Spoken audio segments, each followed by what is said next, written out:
पूजा का भरा पूरा परिवार था। माता पिता, छोटे छोटे भाई बहन सब थे। बॉनी पूजा बड़े परिवार का हिस्सा थी। हंसी खुशी से दिन बीत रहे थे। पूजा को कभी इस बात का एहसास भी नहीं हुआ कि वो बॉनी है। फिर एक दिन पूजा के लिए एक फौजी का रिश्ता आया। पूजा की शादी पवन नाम के फौजी के साथ हो गई। बॉनी पूजा शादी करके ससुराल आ गई।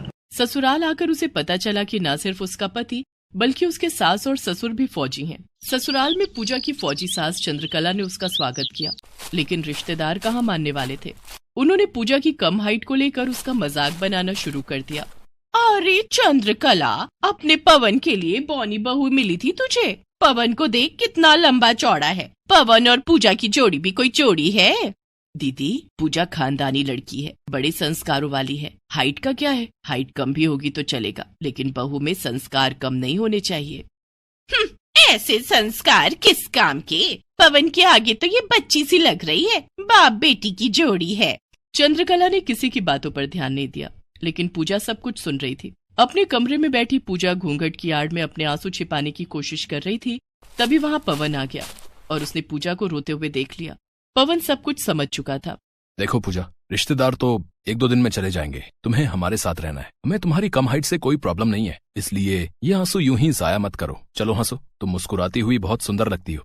पवन की प्यारी प्यारी बातें सुनकर पूजा के सारे दुख दर्द गायब हो गए। वो पवन के गले से लग गई। कुछ दिन बाद पूजा की सास चंद्रकला, ससुर देवराज और पति पवन तीनों आपस में बातें कर रहे थे। अगले हफ्ते हमारी छुट्टियां खत्म हो रही हैं, हमें अपनी अपनी ड्यूटी ज्वाइन करनी होगी। हाँ, लेकिन बहू को ये बात कैसे बताएंगे कि हम तीनों को शादी के लिए सिर्फ 15 दिन की छुट्टी मिली थी। अब अगले 6 महीनों तक हमें छुट्टी नहीं मिलेगी। हमारे जाने के बाद पूजा इस घर में अकेली कैसे रहेगी? हमारे जाने से पहले मैं उसे उसके मायके छोड़ाऊंगा। हाँ, ये ठीक रहेगा, वरना बहू यहाँ अकेली परेशान हो जाएगी। चंद्रकला, देवराज और पवन की बातें पूजा ने सुन ली थी।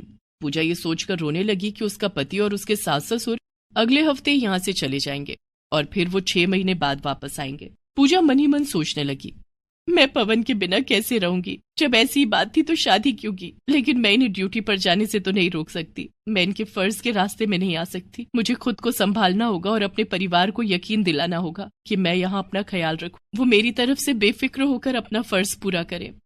माँ जी, बाबूजी, आप लोग मेरी चिंता मत कीजिए, मैं यहाँ अकेली रह लूंगी। आप लोग अपनी ड्यूटी पर जाइए और देश की रक्षा कीजिए। लेकिन बहू, तू अकेली कैसे रहेगी? पवन तुझे तेरे मायके छोड़ आएगा।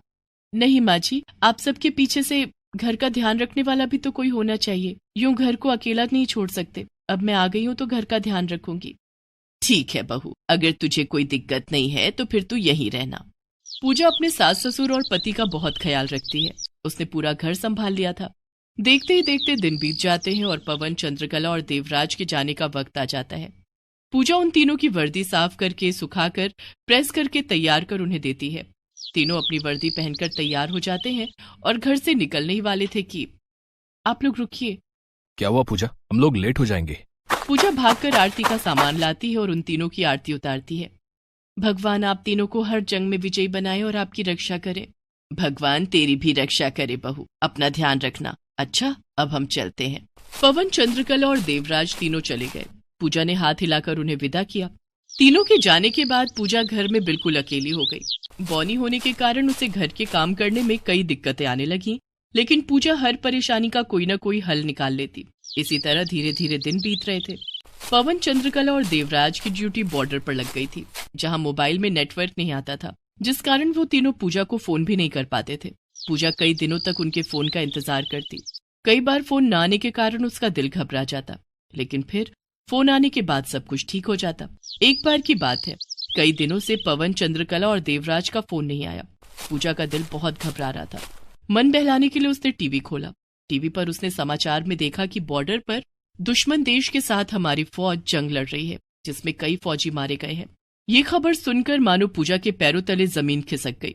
तभी टीवी पर एंकर ने कहा कि शहर में दुश्मन देश के कई आतंकी घुस आए हैं। अभी अभी खबर मिली है कि दुश्मन की तरफ से कई आतंकी शहर में घुस आए हैं और उन्होंने 15 अगस्त को शहर को बम धमाकों से दहलाने की साजिश रची है। पुलिस उन आतंकियों की तलाश में जुट गई है। पूरे शहर को पुलिस छावनी में बदल दिया गया है। ये खबर सुनते ही डर के मारे पूजा के हाथ पैर कांपने लगे। शाम को जब वो बाजार जाने के लिए घर से बाहर निकली तो देखा कि जगह जगह पर पुलिस पहरा दे रही थी। पूजा बाजार जाकर सामान खरीदने लगी और सामान खरीदकर वापस आ गई। कुछ दिनों के बाद शहर में एक जोरदार बम धमाका हुआ जिसमें कई आम लोगों की मौत हो गई, जिसके कारण शहर में कर्फ्यू लगा दिया गया। कई दिनों से पूजा के सास ससुर और पति का फोन भी नहीं आया था। डर और घबराहट के कारण पूजा की तबीयत खराब हो गई। उसे तेज बुखार आ गया। अब मैं क्या करूं? घर में बुखार की दवाई भी नहीं है। दवाई लेने तो बाहर जाना ही पड़ेगा। पूजा दवाई लेने के लिए मेडिकल स्टोर की तरफ जाने लगती है। तभी उससे रास्ते में कुछ लोगों के बात करने की आवाज आती है। परसों 15 अगस्त है। 15 अगस्त के दिन हम शहर की 5 मुख्य जगहों पर बम धमाके करेंगे, लेकिन हमें बहुत सावधानी से सब करना होगा। अगर पुलिस को हमारे प्लान का पता लग गया तो हम पकड़े जाएंगे, समझे? वैसे भी शहर में कर्फ्यू लगा हुआ है, हमें फूंक फूंक कर कदम उठाना होगा। ये आवाज तो आतंकियों की लग रही है। मुझे इनका पता लगाना होगा। पूजा आवाज के पीछे पीछे जाती है और वो एक कबाड़ के गोदाम के पास पहुंच जाती है। पूजा एक टूटी कुर्सी के ऊपर खड़ी हो जाती है और गोदाम के अंदर झांक कर देखती है। गोदाम के अंदर बहुत सारा कबाड़ भरा हुआ था और उसके अंदर कुछ लोग बैठकर आपस में बातें कर रहे थे। कुछ लोग खतरनाक बम भी बना रहे थे। पूजा ने अपने मोबाइल फोन से गोदाम के अंदर के सारे नजारे का वीडियो बना लिया। इससे पहले कि किसी को मुझ पर शक हो, मुझे जल्दी से पुलिस स्टेशन जाकर सब कुछ बताना होगा। पूजा वहां से भागने के लिए जैसे ही कुर्सी से नीचे उतरने की कोशिश करती है, कुर्सी गिर जाती है और पूजा जमीन पर गिर जाती है। आवाज सुनकर गोदाम के अंदर बैठे सारे आतंकी बाहर आ जाते हैं और वो पूजा को पकड़ लेते हैं।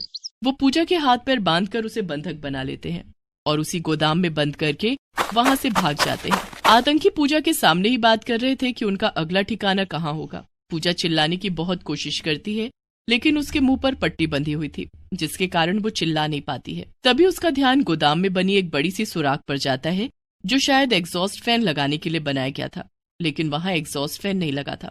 बम बना रहे आतंकी अपने कुछ औजार वहीं छोड़कर भाग गए थे। पूजा ने अपने बंधे हुए हाथों से औजार उठाया और अपने हाथों की रस्सी काट दी। उसके बाद उसने खुद को आजाद कर लिया। अब मैं उस सुराख तक कैसे पहुंचूं? हे भगवान, मुझे इतना छोटा क्यों बनाया? लेकिन पूजा ने हार नहीं मानी। उसने टेबल के ऊपर कुर्सी रखी और उसके ऊपर स्टूल रखा। काफी जुगाड़ करके आखिरकार पूजा ने उस सुराख तक पहुंचने का रास्ता बना ही लिया और फिर वो उस सुराख के रास्ते गोदाम से बाहर आ गई। पूजा उसी समय भागकर पुलिस स्टेशन गई और पुलिस को सारी बात बताई। उसने पुलिस को आतंकियों के नए ठिकाने का पता बताया और वो वीडियो भी दिखाया जो उसने गोदाम के अंदर बैठे आतंकियों का बनाया था। आपने अपनी बहादुरी और हिम्मत से लाखों लोगों की जान बचाई है। आप फिक्र न करें, आतंकी कल का सूरज नहीं देख पाएंगे। 15 अगस्त से पहले पहले हम सारे आतंकियों को पकड़कर जेल की सलाखों के पीछे पहुंचा देंगे। चलिए, हम आपको आपके घर तक पहुंचा दें। आपकी सुरक्षा जो है अब हमारी जिम्मेदारी है। पुलिस ने पूजा को उसके घर पहुंचा दिया। घर पहुंचते ही पूजा के पास पवन का फोन आया। पूजा, तुम हमारी चिंता बिल्कुल मत करना। मैं, माँ और बाबूजी हम तीनों ठीक हैं। यहाँ दुश्मन ने हमला कर दिया है, इसलिए हमारा अभी फोन पर बात करना मुमकिन नहीं है। कोई बात नहीं पवन, आप, माँ और बाबूजी अपना ख्याल रखना और भारत माता के दुश्मनों के होश उड़ा देना। पूजा ने पवन को फोन पर सारी बात बताई कि कैसे उसे आतंकियों ने बंधक बना लिया था और कैसे उसने पुलिस को सारी सूचना दी। वाह पूजा, आज तुमने साबित कर दिया कि तुम एक फौजी की बीवी हो। मुझे तुम पर गर्व है। माँ बाबूजी सुनेंगे तो बहुत खुश होंगे। इधर पुलिस पूजा के बताए पते पर पहुंचकर सारे आतंकियों को गिरफ्तार कर जेल में डाल देती है। पूजा की वजह से 15 अगस्त के दिन शहर में बड़ा आतंकी हमला होने से बच गया, जिसके लिए पूजा को वीरता पुरस्कार से सम्मानित किया गया। कुछ दिनों के बाद बॉर्डर पर भी सब कुछ शांत हो गया। युद्ध में दुश्मन देश के कई सैनिक मारे गए थे और दुश्मन पीठ दिखाकर भाग गया। पूजा के पति, सास और ससुर को भी शौर्य चक्र से सम्मानित किया गया। पूजा के ससुराल में सभी रिश्तेदार जो कभी उसकी कम हाइट का मजाक उड़ाते थे, आज उसकी तारीफ करते नहीं थक रहे थे। चमन नगर गांव में राजेश्वरी अपने पति, सास ससुर और अपनी 5 बेटियों के साथ रहती थी। राजेश्वरी के पति दिनेश एक किसान थे। वे अपने खेत में फसल उगाकर उसे शहर बेचने जाया करते थे। एक बार दिनेश फसल बेचने शहर गए थे, लेकिन एक हादसे में उनकी मौत हो गई और गांव लौटा उनका पार्थिव शरीर।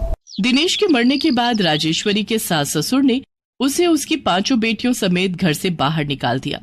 निकल जा कलमुही, एक तो 5-5 बेटियां पैदा कर दी, ऊपर से मेरे बेटे को भी खा गई। लेकिन माँ जी, मैं अपनी बेटियों को लेकर कहाँ जाऊंगी? मुझे यहीं रहने दीजिए, मैं घर का सारा काम करूंगी। बदले में आप जो देंगे उससे मैं और मेरी बेटियां गुजारा कर लेंगे। तेरी 5-5 बेटियों का बोझ कौन उठाएगा? हाँ, महीने भर का राशन एक दिन खा जाते हो तुम लोग, फिर इनकी शादी में खर्चा कौन करेगा? हमने कहा था 5-5 बेटियां पैदा करने को। राजेश्वरी अपने ससुर के पैरों में गिर जाती है और उनसे रहम की भीख मांगती है लेकिन राजेश्वरी के ससुर ने भी उसकी एक न सुनी। राजेश्वरी की सबसे छोटी बेटी सोनी कहती है, दादाजी हमें घर से मत निकालिए, हम लोग आपको बिल्कुल भी परेशान नहीं करेंगे, आपकी और दादी के अलावा हमारा है ही कौन। चल हट, हमने तुम लोगों का ठेका नहीं लिया है, चलो जाओ मेरे घर से। बेचारी राजेश्वरी अपनी 5 बेटियों को लेकर वहाँ से चली जाती है। राजेश्वरी की 5 बेटियां सोनिया, प्रभा, कल्पना, मीनू और सोनी बहुत समझदार थी। राजेश्वरी उन 5 के साथ सड़क के किनारे बैठ जाती है और रोने लगती है। बड़ी बेटी सोनिया कहती है, तुम रो मत माँ, देखना एक दिन हम 5 पिताजी की तरह देश की सेवा करेंगी। तुम्हारे पिता तो एक किसान थे सोनिया, तुम 5 किस तरह से देश की सेवा करोगी। किसानी करने के लिए हमारे पास खेत भी नहीं है, तुम्हारे दादाजी ने हमें हमारे हक से भी बेदखल कर दिया। माँ, खेत नहीं हुआ तो क्या हुआ, हम 5 बहनें फौजी बनेंगी और बॉर्डर पर तैनात होकर देश की सेवा करेंगी। मैंने किताबों में पढ़ा है कि देश के जवान कैसे देश की सेवा करते हैं। जय जवान जय किसान। लेकिन मेरी बच्ची, अब तुम लोगों को पढ़ाएगा कौन? तेरे पिता तो हमें छोड़कर चले गए, मेरे पास तो तुम लोगों को खिलाने के लिए भी पैसे नहीं है, पढ़ाई की बात तो बहुत दूर है। तभी राजेश्वरी की दूसरी बेटी प्रभा कहती है, माँ, खाने की चिंता तुम मत करो, हम 5 भूखे रहकर भी अपनी पढ़ाई कर सकती हैं। हम 5 खूब मेहनत से काम करेंगे। लेकिन हम काम क्या करेंगे बेटी? माँ, हम लोगों के घरों में काम मांगने जाएंगे, हमें कहीं न कहीं काम जरूर मिल जाएगा। राजेश्वरी को अपनी 5 बेटियों की आंखों में उम्मीद की किरण नजर आने लगी। उसने 5 को गले से लगा लिया। उस दिन वे लोग भूखे प्यासे सड़क के किनारे सो गए। अगली सुबह राजेश्वरी के साथ वो 5 काम मांगने के लिए लोगों के घरों में जाने लगे। मालकिन, हमें काम की तलाश है, हमें कुछ काम मिल जाता तो आपकी बहुत कृपा होती। तू तो राजेश्वरी है ना, जिसकी 5 बेटियां हैं। अरे, जिस औरत के कोख से एक बेटा भी जन्म ना ले सका, उस औरत का मुंह देखना भी पाप है। तू मनहूस है मनहूस, तुझे कौन काम देगा? वो औरत अपने घर का दरवाजा बंद कर लेती है। राजेश्वरी और उसकी 5 बेटियां काम की तलाश में दर दर भटकने लगती हैं, लेकिन कोई भी उन्हें काम नहीं देता है। उस दिन से वे सभी भूखे प्यासे सड़क के किनारे सो जाती हैं। राजेश्वरी की सबसे छोटी बेटी सोनी रोने लगती है। क्या बात है सोनी, तू रो क्यों रही है? माँ, मुझे बहुत भूख लगी है, मुझे खाना चाहिए। उसी रात राजेश्वरी अपनी 5 बेटियों को लेकर खाने की तलाश में निकल पड़ती है। चलते चलते वे रेलवे स्टेशन पहुँच जाती हैं। वहाँ एक फौजी ट्रेन के आने का इंतजार कर रहा था। सोनिया उस फौजी को देखकर बहुत खुश हो जाती है और उसके पास जाकर उसे सल्यूट करती है। अरे वाह, तुम तो बिल्कुल फौजियों की तरह सल्यूट कर रही हो। हाँ, क्योंकि मैं भी एक फौजी बनना चाहती हूँ। लेकिन इतनी रात में तुम लोग स्टेशन पर क्या कर रही हो? हम लोग यहाँ खाने की तलाश में आए हैं। मेरी छोटी बहन को बहुत भूख लगी है, हमने 2 दिनों से कुछ नहीं खाया। क्या? लेकिन क्यों? सोनिया उस फौजी को सारी बात बताती है। सोनिया की बात सुनकर उस फौजी को उन सब पर बहुत दया आ जाती है। उसके पास खाना था, वो अपने बैग से खाना निकालकर राजेश्वरी को देता है। ये लीजिए, ये खाना बहुत ज्यादा तो नहीं है, लेकिन इससे आप लोगों की थोड़ी भूख तो मिट जाएगी, इसे आप लोग खा लीजिए। नहीं भैया, ये खाना आपकी माँ ने आपके लिए दिया होगा, इसे हम नहीं ले सकते। नहीं, ये खाना मेरी माँ ने नहीं दिया। तो फिर किसने दिया? ये खाना मुझे मेस से मिला है। दरअसल हम लोग जहाँ रहते हैं वहाँ एक मेस होती है जहाँ हमारे लिए खाना बनाया जाता है। अच्छा, ये तो बहुत अच्छी बात है। क्या आपके मेस में मुझे खाना बनाने का काम मिल सकता है? मुझे काम की बहुत सख्त जरूरत है। ठीक है, मैं अभी बात करता हूँ। फौजी उसी समय किसी को फोन करता है और राजेश्वरी के लिए बात करता है। राजेश्वरी को काम मिल जाता है। चलिए, आपकी जॉब पक्की हो गई। यहाँ तो नहीं, लेकिन शहर में हमारे हॉस्टल में खाना बनाने वाले की जरूरत है। इसी ट्रेन से मेरे साथ शहर चलिए, मैं आपको वहाँ तक पहुँचा दूंगा। राजेश्वरी अपनी 5 बेटियों के साथ ट्रेन में बैठ जाती है और उस फौजी के साथ शहर आ जाती है। वहाँ राजेश्वरी को फौजियों के मेस में खाना बनाने का काम मिल जाता है। राजेश्वरी अपनी 5 बेटियों के साथ वहीं रहने लगती है। राजेश्वरी की 5 बेटियां फौजियों के बीच रहने लगी थी। वे उनके साथ वर्जिश करना, हथियार चलाना सब सीखने लगी। उन 5 ने अब स्कूल भी जाना शुरू कर दिया था। 5 का एक ही सपना था, फौजी बनने का। मेरी बच्चियों, तुम लोग खूब मन लगाकर पढ़ना, तुम्हें देश की सेवा करनी है। माँ, हम लोग खूब मेहनत करेंगे और देखना, एक दिन हम लोग फौजी जरूर बनेंगे और देश के दुश्मनों को मार गिराएंगे। राजेश्वरी की 5 बेटियां सोनिया, प्रभा, कल्पना, मीनू और सोनी खूब मन लगाकर पढ़ाई करती और फौजी बनने के लिए खूब मेहनत करती। फौजियों के साथ रहकर वे धीरे धीरे सब कुछ सीख गई। उनका शरीर फौलाद सा बन गया। स्कूल की पढ़ाई पूरी करके उन 5 ने कॉलेज में दाखिला ले लिया और साथ साथ फौजी भर्ती परीक्षा की तैयारी करने लगी। बहुत ही जल्दी पांचों बहनों ने फौजी भर्ती परीक्षा भी पास कर ली और पांचों फौज में भर्ती हो गई। फौजी की वर्दी में पांचों बहनों ने राजेश्वरी के पैर छूकर उसका आशीर्वाद लिया और अपनी अपनी ड्यूटी पर चली गई। इस बीच कई बार दुश्मन देश ने हम पर हमला किया। पांचों बहनों ने हर बार दुश्मनों के छक्के छुड़ाए, लेकिन इस बार उनकी परीक्षा कुछ अलग हटकर थी। उन्हें कैंप में बुलाया गया। सोनिया, प्रभा, कल्पना, मीनू और सोनी, तुम पांचों को खास जिम्मेदारी दी जाती है। इस बार दुश्मन ने अलग तरह से हम पर हमला किया है। आप आदेश दीजिए सर, हम दुश्मन को गोलियों से भून देंगे। हाँ, इसलिए मैंने तुम लोगों को यहाँ बुलाया है। दुश्मन ने बॉर्डर से सटे गांव चमन नगर में हमला बोल दिया है। दुश्मन देश के सैनिक गांव में घुस आए हैं और ग्रामीणों को बंधक बना लिया है। दुश्मन ने धमकी दी है कि इस बार 15 अगस्त के दिन पूरे गांव का सफाया कर देंगे। ये तो हमारा ही गांव है। हाँ दीदी, ये तो हमारा गांव है, हमें हमारे गांव की रक्षा करनी ही होगी। सर, हम अभी चमन नगर जाएंगे और पूरे गांव के लोगों को सकुशल बचा लेंगे। हमारे रहते ग्रामीणों को कुछ नहीं होगा। मुझे तुम पांचों से यही उम्मीद थी। अपने साथ जितने फौजी चाहो ले जा सकती हो। पांचों बहनें मेजर को सल्यूट करती हैं और पांचों अपने साथ फौजियों की टुकड़ियां लेकर चमन नगर गाँव की ओर निकल पड़ती हैं। चमन नगर दुश्मन देश के बॉर्डर पर पड़ता था, जिस कारण ये गाँव काफी सेंसिटिव इलाकों में से एक था। लेकिन पांचों फौजी बहनों के फौलाद इरादे के आगे दुश्मन कहाँ टिकने वाला था। पांचों बहनें फौजियों के साथ चमन नगर गाँव पहुँचती हैं। गाँव पहुँचने से पहले सबने अपनी वर्दी उतार कर दुश्मन फौजियों की वर्दी पहन ली और गांव में घुस आए। इस कारण दुश्मन को उन पर शक भी नहीं हुआ। पांचों ने मिलकर चुन चुन कर दुश्मनों के फौजियों को मार गिराया। सभी फौजी दुश्मनों की वर्दी में रहकर इधर उधर छिपे रहते और मौका पाते ही दुश्मन को मौत के घाट उतार देते। इस तरह एक एक करके उन्होंने पूरे दुश्मनों का सफाया कर दिया। दुश्मन देश के फौजियों ने ग्रामीणों को उनके ही घर में बंधक बना दिया था। पांचों फौजी बहनों ने सभी ग्रामीणों के घर जाकर उन्हें आजाद करवाया। पांचों बहनें अपने घर भी पहुंची, जहां उनके दादा दादी भी बंधक बने हुए थे। पांचों ने उनके हाथ पैर की रस्सी खोलकर उन्हें कैद से मुक्त कराया। अब मुझे माफ कर दो मेरी बेटियों, हमने तुम लोगों के साथ बहुत गलत किया। हाँ सोनिया, प्रभा, कल्पना, मीनू, सोनी, हमें माफ कर दो। हमने तुम लोगों को घर से निकाला, तुम्हें भूखों मरने के लिए छोड़ दिया, फिर भी तुम पांचों ने आज हमारी जान बचाई। दादी, हम सब फौजी हैं। देश की रक्षा करना हमारा कर्तव्य है। इससे कोई फर्क नहीं पड़ता कि आपने हमारे साथ क्या किया, और आपने जो भी किया अच्छा किया। ना आप हमें घर से निकालती और ना हम फौजी बनते। पांचों बहनों ने 15 अगस्त के दिन अपने गांव को दुश्मनों के चंगुल से आजाद कराया।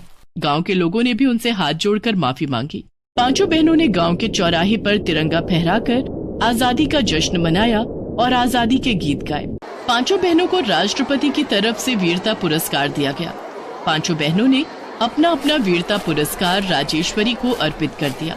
हमारी इस वीरता पुरस्कार की असली हकदार हमारी माँ है। माँ की मेहनत और प्रेरणा के कारण हम सब बहनें फौजी बन पाए हैं और देश की रक्षा कर रहे हैं। इसलिए हमारा ये वीरता पुरस्कार हम अपनी माँ को सौंप रहे हैं।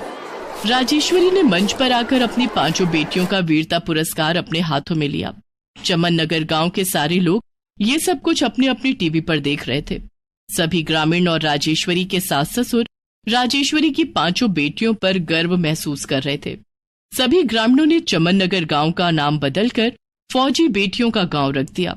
गरीब राजेश्वरी की मेहनत रंग लाई। आज उसकी पांचों बेटियों ने पूरे देश में उसका नाम रोशन कर दिया था।